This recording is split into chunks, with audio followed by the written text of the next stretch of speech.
আমরা মেয়েরা সত্যিই অদ্ভুত, তাই না?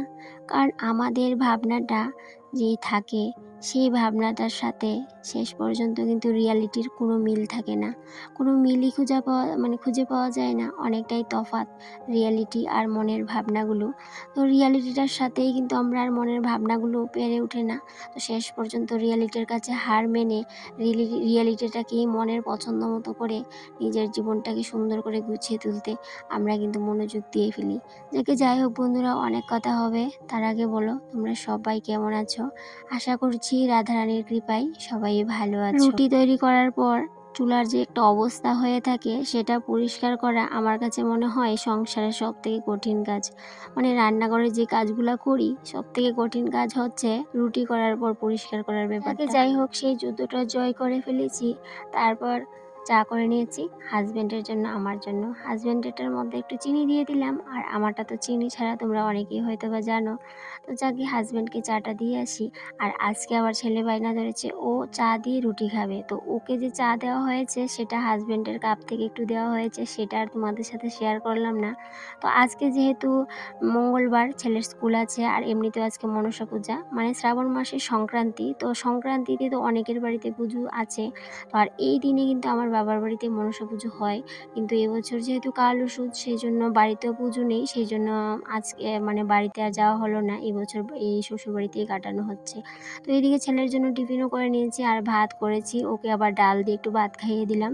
আর ওর জন্য টিফিনে করে নিলাম একটু আলু ভাজা আর রুটি, আর তার সাথে আলু ভাজার সাথে ওর আবার একটা বায়না, ওকে আজকে 2 টুকরো পেঁয়াজ দিতে।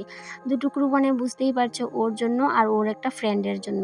তো যাই হোক, ছেলে টিফিনটা রেডি করে দিয়ে দিলাম। আর এখন কি রান্না করব সেটাও তোমাদের সাথে শেয়ার করব। তার আগে বলি, আজকে যেহেতু মনসা পুজো, ছেলে কিন্তু একদমই স্কুলে যেতে চায়নি, বায়না ধরেছে, কিন্তু আমি ওকে স্কুলে পাঠিয়েছি। তো ও স্কুল থেকে আসার পরে বেরোবো মনসা পুজোতে বিকেলবেলা।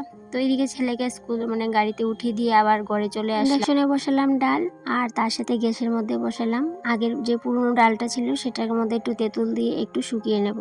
কারণ পুরনো ডাল যদি এইভাবে শুকিয়ে নিই, আমাদের ঘরের সবাই তো আমরা ভালোবাসি, সেটা তো তোমরা জানোই। আর আজকে ঘরে না নিরামিষ করে নিই, অনেকের বাড়িতে হয়তো বা আজকে নিরামিষ করেছে যেহেতু মনসা পুজো। তো আজকে আর বাড়িতে নিরামিষ করা হলো না। তো এই জন্য এবছর ইচ্ছে ছিল মায়ের মা মনসার কাছে নাগের দুধ কলা বাসানোর ইচ্ছে ছিল, যেটা আমি প্রত্যেক বছরই করি। তবে হ্যাঁ, মাঝে মধ্যে মিস হয়ে যায়। তো এবছরও ইচ্ছে ছিল। তো যেহেতু কারোর বাড়িতে তেমনভাবে বলিনি যে সংযম করার জন্য, সেই জন্য আমিও নিজ থেকে আর বলিনি। ভাবলাম সামনের বছর আবার বাবার বাড়িতে যখন মনসা পূজা হবে, তখনই একবারে ওই বছরই নাগের দুধ কলাটা দেবো। মা মনসার কাছে ক্ষমা চেয়ে নিয়েছি। তো যাই হোক, এইদিকে দেখো কি হয়েছে, রান্নাবান্না তো করেছি, রান্নাবান্না কমপ্লিট করা হয়ে গেছে। তো সেটা আর তোমাদের সাথে শেয়ার করতে পারলাম না। কেন বলো তো? রান্নাঘরে কারেন্ট নেই, কারণ কারেন্ট ছাড়া তোমাদের কাছে কোনো কিছু শেয়ার করার মতো তো আমরা পারি না, কারণ আমরা যারা ব্লগ শ্যুট করি, কারেন্ট নেই আমাদের সেই দিনটা বৃথা। তো যাই হোক, রান্নাবান্না কী করেছি সেটাও তোমাদের সাথে শেয়ার করব।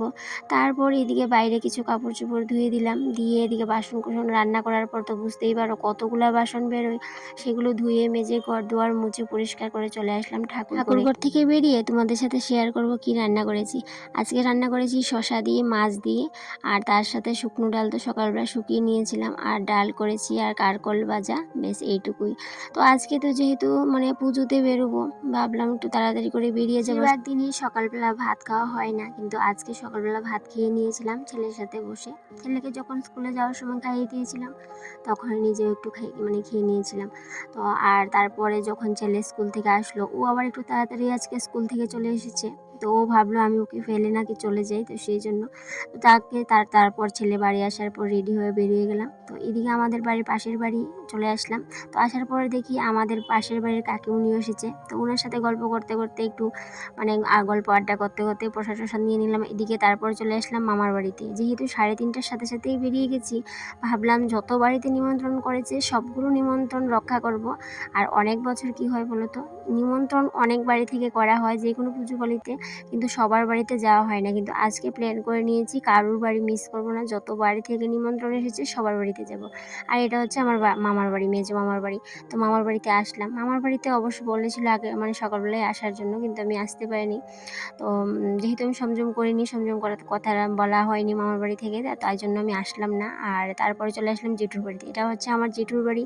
তো মামার বাড়ি থেকে সেরে চলে আসলাম জেঠুর বাড়িতে। জেঠুর বাড়ির ঠাকুর না খুব সুন্দর হয়েছে।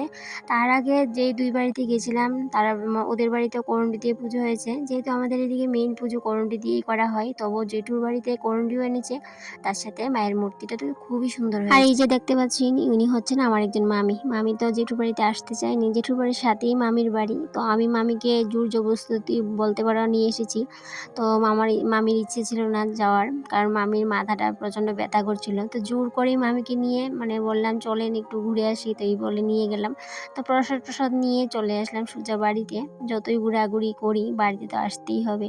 তারপর এদিকে আমি ওই রুম থেকে আমি প্লাস্টিকের র্যাকটা আমার এই ছোট্ট ঘরটাতে নিয়ে আসলাম, যেহেতু আমাকে আস্তে আস্তে সমস্ত কিছু গুছিয়ে নিতে হবে।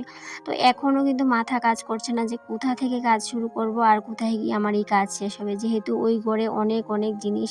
এত জিনিস আমি যে কোথায় রাখবো সেটাই মানে অনেকটাই ভাবার মতো বিষয়। তো এদিকে র্যাকটা এনেছি, ভাবলাম যে প্রত্যেক দিন যে ডেলি কাপড়গুলো আমরা ইউজ করি সেগুলো একটার মধ্যে রেখে দেব। আর বাকি বিছানা তো মানে ইদানিং তো আমরা ফ্লোরে ঘুমাতে হচ্ছে, বিছানাটা মাটিতেই করতে হচ্ছে। কেন কি ফ্যানটা যেহেতু একদমই নিচে, বিছানাটা যদি পাতিয়ে রাখি তাহলে ফ্যানটা মানে যদি বিছানার দাঁড়ায় কেউ তাহলে কিন্তু মাথায় লেগে যাবে। সেই জন্য বিছানাটা আপাতত যতদিন অবধি গরম থাকবে ততদিন অবধি কিন্তু বিছানার মধ্যেই মানে মাটির মধ্যেই বিছানা থাকবে ফ্লোরে। তো তারপর যখন একটু ঠান্ডা পড়ে যাবে তখন কিন্তু প্ল্যান আছে এই যে সাইডে যে খাটটা খুলে রেখেছি সেটা কিন্তু আবার ফিটিং করে নেওয়ার। তো ততদিন অবধি কিন্তু আমরা অনেকটাই মানে কষ্ট হবে, অনেকটা যাযাবরের মতো জীবন কাটছে ইদানিং। আর জানি না এরপরে কি হবে। এখন পর্যন্ত ওই ঘর ভাঙা হয়নি, তারপরেও কিন্তু ওই ঘরে অনেক জিনিসপত্র। তো সেগুলো যে কোথায় রাখবো আর কোথায় কেমনে কি করব সেটা নিয়ে অনেকটাই ভাবনা চিন্তা। আর এদিকে যেহেতু ফ্লোরের মধ্যে বিছানা করতে হয় সেই জন্য ঘরটা মুছতেও কিন্তু অনেকটাই কষ্ট হয়ে যায়। মানে ঘর মোছা আমার ডান্ডাটা দিয়ে ঘরটা মুছতে পারি না, হাত দিয়ে মুছে পরিষ্কার করতে হয়। তো সেটাই হচ্ছে বড় বিষয়। যাচ্ছে দিন ভালোই যাচ্ছে, আসছে দিন কি আসছে মানে জানি না কি হবে। কারণ ঘর দুয়ার যখন ভাঙা পড়বে তখন সারা বাড়ি জুড়ে যে কী অবস্থা হবে আর কোথায় কি রাখবো, কোথায় মানে জায়গা করব সেটাই মানে ভাবছি। এতদিন পর্যন্ত মাথা এখনও কাজ করে জায়গাতে, মানে মাথা এখনও কাজ করছে না ঠিকভাবে যে কোথায় কি রাখবো। তো সেটাই দেখি কি করা যায়। যেহেতু এখন গরমকাল, সন্ধে দিতে দিতে ওই 6টা বেজে যায়, মানে 6টা বাজতে বাজতে মোটামুটি অন্ধকার হয়ে আসে, তখনই সন্ধে দিতে হয়। কিন্তু কিছুদিন পর যখন আবার শীত চলে আসবে তখন কিন্তু ওই সন্ধ্যা ঠিক 5টার মধ্যেই হয়ে যাবে। আর এখন বাজে বিকেল 5টা। তো বিকেলের কাজগুলো আমি শেষ করে নিচ্ছি, ওই ঘরটা ঝাড় দিয়ে এখন মুছে নেব। তো এদিকে ছেলেকে বললাম আজকে সন্ধ্যাবাতিটা দিয়ে দিতে। মাঝে মধ্যে ছেলে দেয়, মাঝে মধ্যে আবার আমিও দিই, এইভাবে করে চলে।